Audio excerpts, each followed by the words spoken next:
Hello नमस्कार दोस्तों। आज हम समझेंगे कि जो हिंदी की आदि जननी है संस्कृत, उससे किस प्रकार से हिंदी की उत्पत्ति हुई और हिंदी की उपभाषाएं जो हैं या बोलियां हैं उनके बारे में हम समझेंगे। तो शुरुआत करते हैं। तो जो आकृति और रूप और आकृति मूलक वर्गीकरण के आधार पर अगर हम हिंदी को देखें तो हिंदी को क्या कहा जाता है, एक वियोगात्मक और विशिष्ट भाषा कहा जाता है। तो वहीं अगर हम संस्कृत भाषा की बात करेंगे तो संस्कृत क्या है, एक संयोगात्मक भाषा मतलब एक दूसरे को जोड़ने का कार्य करती है संयोगात्मक भाषा। अगर भाषा की स्थिति को समझें तो भाषा को क्या किया गया है, संपूर्ण विश्व के आधार पर परिवारों में बांटा गया है। जिस प्रकार हम आपस में अपने परिवारों को बांटते हैं, उसी प्रकार क्या किया गया, भाषा को एक परिवार के रूप में बांटा गया। तो इसे विश्व स्तर पर अलग परिवारों में बांटा गया है और भारत में अलग परिवारों में बांटा गया। अगर विश्व स्तर की हम बात करें तो विश्व स्तर में इसे 12 भाषा परिवारों में बांटा गया है। विश्व स्तर पर हमें पढ़ने की ज़रूरत तो है नहीं, क्योंकि हमसे जो प्रश्न पूछे जाते हैं वो क्या पूछे जाते हैं, भारतीय स्तर पे पूछे जाते हैं। तो अगर हम भारतीय स्तर पे बात करें तो भारतीय स्तर पर कितने 4 भाषा परिवारों में बांटा गया है, जिसके अंतर्गत अगर हम बात करते हुए चलते हैं तो पहली तो आती है भारोपीय भाषा परिवार। भारोपीय भाषा परिवार जो कि भारत के सर्वाधिक क्षेत्रों पर बोली जाने वाली भाषा भारोपीय भाषा परिवार है। तो ये जो बोली जाती है 78.05% भाग पर क्या बोली जाती है, भारोपीय भाषा परिवार ही बोली जाती है। तो इसके अंतर्गत जो आती है, एक तो हमारी हिंदी आ गई, क्योंकि भारत में अधिकांश क्षेत्रों में हिंदी बोली जाती है, इस कारण हिंदी इसकी प्रमुख भाषा हो गई जो कि भारोपीय भाषा परिवार के अंतर्गत आती है। दूसरा इसमें राजस्थानी हो गया, तीसरा मराठी हो गया, इसके बाद पंजाबी और बंगाली, ये सभी किस में आती है, भारोपीय भाषा परिवार में। अब याद रखिएगा दोस्तों, क्वेश्चन किस प्रकार से पूछा जाएगा एग्ज़ाम में, तो वो भी आपको उसकी प्रवृत्ति भी आपको समझते हुए चलनी है। जैसे कि इसमें ये पूछा जा सकता है कि निम्नलिखित में से भारोपीय भाषा परिवार में कौन सी भाषा इसके अंतर्गत नहीं आती है। तो 3 आपको यहाँ से दे देगा और एक यहाँ से दे देगा। एक जैसे 3 दे दिया उसने, हिंदी, राजस्थानी, मराठी, और एक दे दिया कन्नड़। तो आपको उससे पृथक करना है, तो पृथक में क्या आ जाएगा, कन्नड़ आ जाएगा। तो अगर हम अब द्रविड़ भाषा परिवार की बात करते हैं तो दूसरा भाषा परिवार कौन सा है, द्रविड़ भाषा परिवार, जो कि कहाँ बोला 19.6% भाग पर बोला जाता है। तो इसके अंतर्गत जो भाषा आती है तो भारत की दक्षिण भारत की जो भाषाएं आती है वो आती है। दक्षिण भारत में कौन कौन सी, मुख्य रूप से मलयालम, कन्नड़, तमिल और तेलुगु आदि भाषाएं आती है। इसके अंदर क्या आती है, द्रविड़ भाषा परिवार के अंतर्गत आती है। तो अगला आता है ऑस्ट्रिक भाषा परिवार। ऑस्ट्रिक भाषा परिवार सबसे कम क्षेत्रों में बोला जाता है, 1.7%। इसमें पूर्वोत्तर भारत की जो भाषाएं हैं, मुंडा पूर्वोत्तर भारत में बोला जाता है, संथाली बोले जाते हैं, खासी बोला जाता है। तो जो हमारे सबसे कम इस भाषा परिवार के अंतर्गत आता है वो क्या आता है, चीनी तिब्बतीय भाषा परिवार। चीनी तिब्बतीय भाषा परिवार जो भी चीन से लगे हुए क्षेत्र है उसमें क्या बोली जाती है, चीनी तिब्बतीय भाषा परिवार बोली जाती है। तो ये मात्र 0.7%, मात्र बहुत कम ही क्षेत्रों में बोली जाती है। तो इसके अंतर्गत आती है नागा, लेप्चा, तामी, काबी, ये सभी भाषाएं आपको याद रखनी है।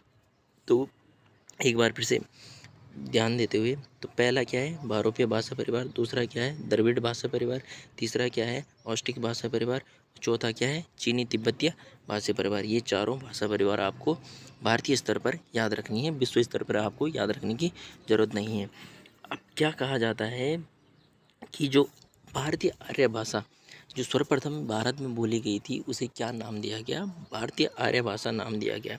क्योंकि भारत का प्राचीन नाम भी क्या था, आर्यवर्त भारत को कहा जाता था, क्योंकि आर्यों के द्वारा ही यहाँ भाषा की उत्पत्ति की गई थी। तो आर्यों के द्वारा भाषा उत्पत्ति की गई थी, उसको भी हम 3 भागों में बांटते हैं। कितने, 3 भागों में। उसको हम कितने भागों में वर्गीकृत करते हैं, 3 भागों में वर्गीकृत करते हैं। तो इसमें पहला आता है प्राचीन भारतीय आर्य भाषा, दूसरा आता है मध्यकालीन आर्य भाषा, और तीसरा आता है आधुनिक भारतीय आर्य भाषा। जो आधुनिक भारतीय आर्य भाषा है ये वर्तमान में हम इसका प्रयोग कर रहे हैं।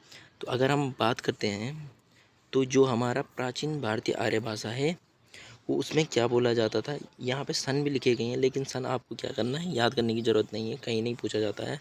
तो इसमें क्या आता है एक तो आता है प्राचीन आर्य भाषा में वैदिक संस्कृत और लौकिक संस्कृत। वैदिक संस्कृत से आशय है कि वैदिक संस्कृत में क्या किया गया था, हमने वेदों की रचना की थी, इसलिए इसे क्या कहा गया, वैदिक संस्कृत। और एक इसके अंतर्गत क्या आता है, लौकिक संस्कृत। लौकिक संस्कृत यानी कि जिसे हम आम बोलचाल की भाषा में क्या करते हैं, प्रयोग करते हैं। तो फिर क्या उत्पत्ति हुई, मध्यकालीन आर्य भाषा की उत्पत्ति हुई। तो मध्यकालीन में क्या आ गया, एक पाली आ गया, एक प्राकृतिक आ गया, और एक क्या आ गया, अपभ्रंश। पाली, प्राकृत, अपभ्रंश। अब आगे चल के हम पढ़ेंगे कि अपभ्रंश भी कई प्रकार के, अपभ्रंश भी 7 भागों में टूटा। तो जो आधुनिक आर्य भाषा थी, आधुनिक आर्य भाषा क्या है, जिसे हिंदी जो कि आज के युग में हम प्रयोग में ला रहे हैं। तो जो भारतीय आर्य भाषा थी वो कितने भागों में टूटी थी, 3 भागों में, प्राचीन आर्य भाषा, मध्यकालीन आर्य भाषा और आधुनिक आधुनिक आर्य भाषा। और अगर प्राचीन में बात करें वैदिक संस्कृत, लौकिक संस्कृत, और मध्यकालीन में पाली, प्राकृत और अपभ्रंश। और जो आधुनिक है उसमें क्या करते हैं हम, हिंदी, जो कि आधुनिक युग में, आज के युग में प्रयुक्त की जा रही है।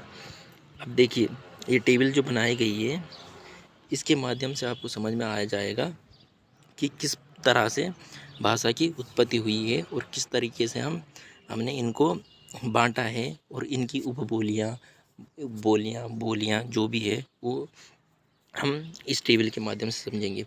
तो बात करते हैं, जो पहले क्या थी, संस्कृत भाषा थी। संस्कृत से क्या टूटे, 2 शाखाएं टूटी। एक क्या हो गया, वैदिक संस्कृत टूटी, एक लौकिक संस्कृत टूटी। वैदिक संस्कृत में हमने क्या किया, वेदों की रचना की। और लौकिक संस्कृत जो आम बोलचाल की भाषा थी, उसमें क्या था, लौकिक संस्कृत थी। लौकिक संस्कृत में क्या लिखे गए, जब लौकिक संस्कृत प्रारंभ हुई थी तो उसमें क्या किया गया, हमारे ग्रंथ भी लिखे जाने लगे, जिसमें पाणिनि ने क्या लिखा, अष्टाध्यायी लिखी। और महाभारत की रचना भी इसी लौकिक संस्कृत में हुई थी। रामायण भी लिखे गए। वेद यानी कि वेद के जो उपांग, वेदांग भी क्या लिखे गए थे, इसी लौकिक संस्कृत भाषा में लिखे गए थे। और जो इसका अन्य नाम है, कई बार क्या करता है, लौकिक संस्कृत ना देके इसका अन्य नाम देता है। तो अन्य नाम क्या है उसका, उत्तर संस्कृत, और इसको क्या कहा जाता है, ब्राह्मण संस्कृत भी कहा जाता है।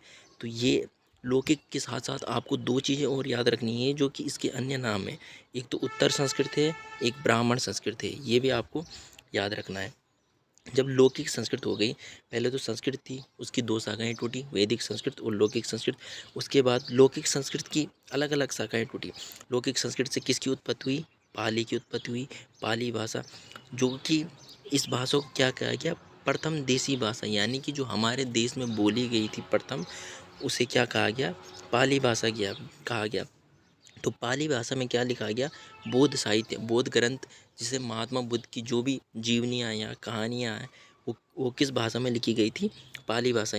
इनफैक्ट महात्मा गांधी ने भी अपने, महात्मा गांधी नहीं, महात्मा बुद्ध ने भी जो अपने उपदेश दिए थे वो किस में दिए थे, पाली भाषा में दिए थे। पाली से किसकी उत्पत्ति हुई, प्राकृतिक प्राकृतिक ऊपर प्राकृतिक भाषा की उत्पत्ति हुई। प्राकृतिक भाषा में क्या लिखे गए, जैन साहित्य। और जैन साहित्य के साथ साथ इसे भी क्या कहा जाता है, मलक्षों की भाषा।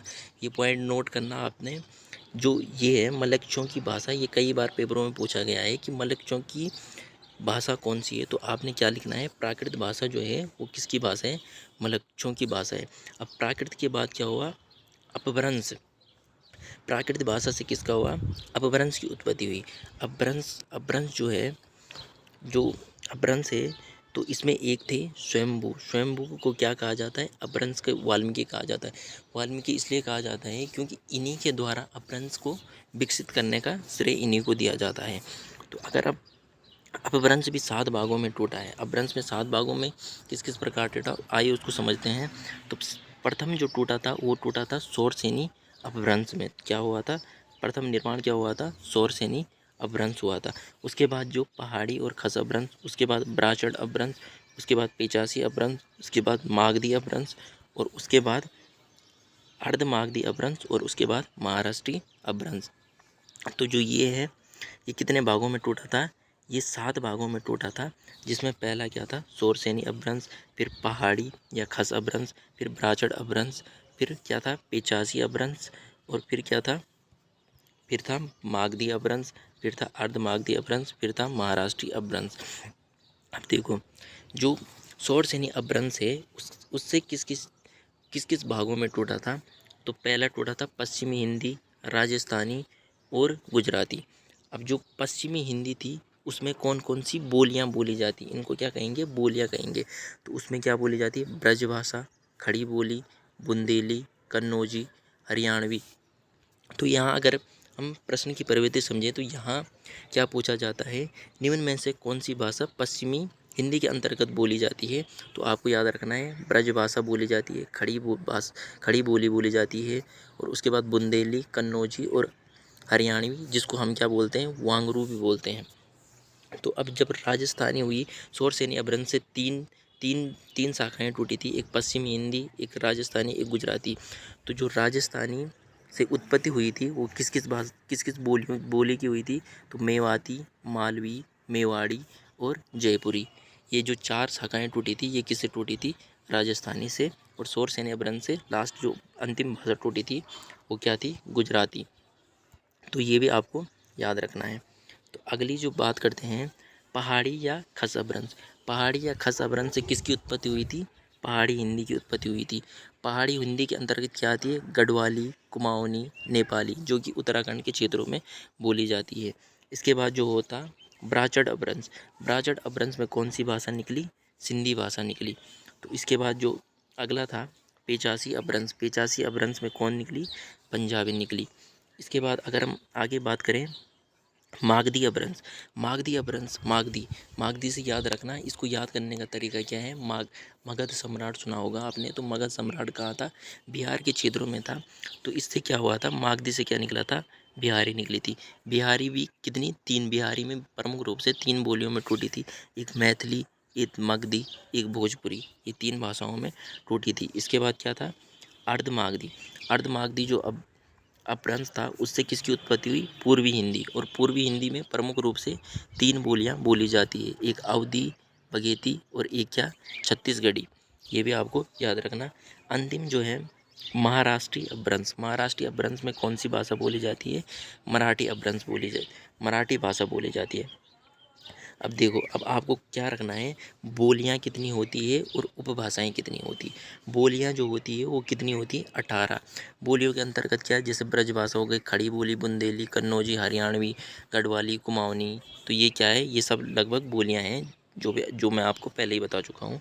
अगर उपभाषा की बात करें तो उपभाषा कितनी है, 5 है, जिनके अंतर्गत पश्चिमी हिंदी, राजस्थानी, पहाड़ी पहाड़ी और इसके बाद क्या है, बिहारी, और उसके बाद कौन सी है, पूर्वी हिंदी। ये सब क्या है, ये सब उपभाषाएं हैं। उपभाषाएं कितनी हैं, याद रखना आपको, उपभाषाओं की संख्या 5 है और बोलियों की संख्या कितनी है, 18 है। अब बात करते हैं कि एक इतिहासविद हुए राहुल संकीर्तन। ये क्वेश्चन में बहुत पूछा जाता है कि जो खड़ी बोली थी, खड़ी बोली को क्या कहा गया, जो ये खड़ी बोली थी पश्चिमी हिंदी के अंतर्गत जो खड़ी बोली का निर्माण हुआ था उसको क्या कहा था, राहुल संकीर्तन ने क्या नाम दिया था, कौरवी। ये एज इट इज़ फैक्ट पूछा जाता है कि किस भाषाविद या किस उपन्यासकार ने खड़ी बोली को कौरवी कहा था। तो आपका आंसर क्या होगा, राहुल संकीर्तन ने। तो ये था हिंदी भाषा का विकास किस प्रकार हुआ था। तो आपको क्या रखना है, एक तो बोलियां भी याद रखनी है, बोलियां कितनी है, 18। और फिर आपको क्या रखना, उपभाषाएं याद रखनी है। उपभाषाओं के नाम तो आपको सभी उपभाषाओं के नाम याद रखना है, उपभाषा में कौन कौन सी आती है। तो अपभ्रंश कई बार ये पूछा जाता है, अपभ्रंश की संख्या कितनी है। तो अपभ्रंश की संख्या कितनी है, 7 है। और जिसके अंतर्गत क्या आता है, शौरसेनी अपभ्रंश, पहाड़ी अपभ्रंश, प्राचड़ अपभ्रंश, पेचासी अपभ्रंश, मागधी अपभ्रंश, अर्धमागधी अपभ्रंश। आई होप आप इसको समझे होंगे। मिलते हैं आपसे नेक्स्ट क्लास में।